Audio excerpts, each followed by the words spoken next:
Even now, ఆయన ఇప్పుడు కూడా వస్తాడు. what would happen to us? మనకు ఏం జరుగుతుంది? Are we ready to be with him? మనము ఆయనతో పాటు ఉండటానికి సిద్ధంగా ఉన్నామా? Are you making progress in your spiritual life? మీ యొక్క ఆత్మీయమైన జీవితంలో ముందుకు సాగేవారు. Years have passed. సంవత్సరాలు గడిచాయి. Decades have passed in some cases.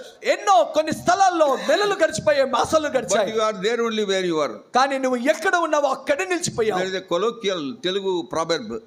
తెలుగులో ఒక సామెత ఉంది. ఏడేసినావా గొంగడా అంటే నువ్వు వేసిన కాడనే ఉన్నాను. ఏడేసావా గొంగడ అంటే నువ్వు వేసిన కాడే ఉన్నానని. కదలిక లేదు అంటే ఏ మాత్రం కదలిక లేదు. lot of believers like this. అనేక మంది విశ్వాసులు ఆ విధంగా ఉన్నారు. There is no movement. ఏ మాత్రము కదలికలు లేవు. There is no advancement. ఏ మాత్రము ముందుకు సాగటం There is లేదు. a lot of material advancement, all right. చూడండి, లోకానుసారమైన భౌతికంగా ఎన్నో ముందుకు సాగే విషయాలు ఉన్నాయి. But spiritual advancement has taken the back seat. కానీ ఆత్మీయమైన ముందుకు సాగే జీవితం అనేది వెనకంజ వేసింది. We had a family in Delhi. ఢిల్లీలో ఒక కుటుంబం ఉండింది. They did not have even bicycle, two cycles they did not have. వారికి కనీసం ఒక సైకిల్ కూడా ఉండింది కాదు. They have to change 3 buses to come to the prayer house where we were gathering. మేము ఎక్కడైతే మందిరంలో కూడుకుంటున్నాం అక్కడికి రావడానికి 3 బస్సులు మారవలసి వచ్చింది. 9:30 fellowship. 9:30కు ఆ సహవాసము ఆరాధన ఆరంభించబడింది. 9 o'clock they would be there. 9 గంటలకు వచ్చేవారు. There is another man. ఇంకో వ్యక్తి ఉన్నాడు. He was a sergeant in the Indian Air Force. తాను ఇండియన్ ఎయిర్ ఫోర్స్ లో అధికారిగా ఉన్నాడు. 70 kilometers away he lives. 70 కిలోమీటర్ల దూరంలో ఉంటాడు. By 9 o'clock he is there. 9 గంటలకి వచ్చేవాడు. And this Christian family, ఈ యొక్క క్రైస్తవ కుటుంబము, God has blessed them. దేవుడు వారిని ఆశీర్వదించాడు. Children well studied. పిల్లలు చాలా చదువుకున్నారు. Got jobs. మంచి ఉద్యోగం వచ్చింది. Some of them got 2 wheelers. కొద్ది మందికి 2 వీలర్స్ వచ్చాయి. Some of the family within the family they got 4 wheelers. ఆ కుటుంబంలో కొద్ది మందికి కార్లు వచ్చాయి. There are a lot of advancement materially.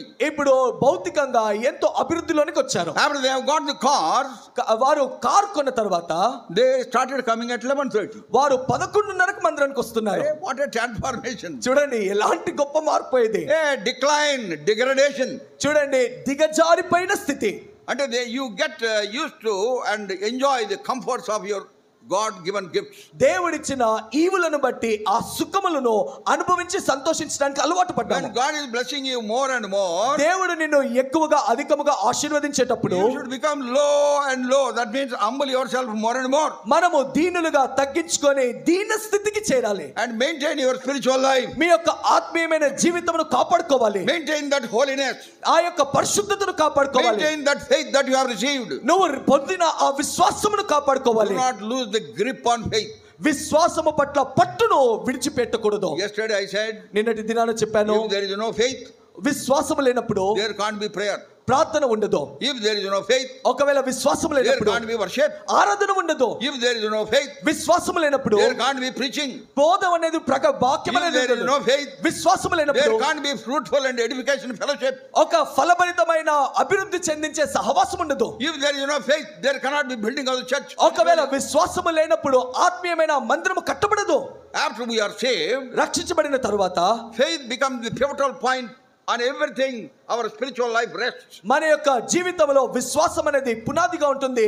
మన ఆత్మీయమైన విషయములన్నీ కూడా విశ్వాసము పైన ఆధారపడి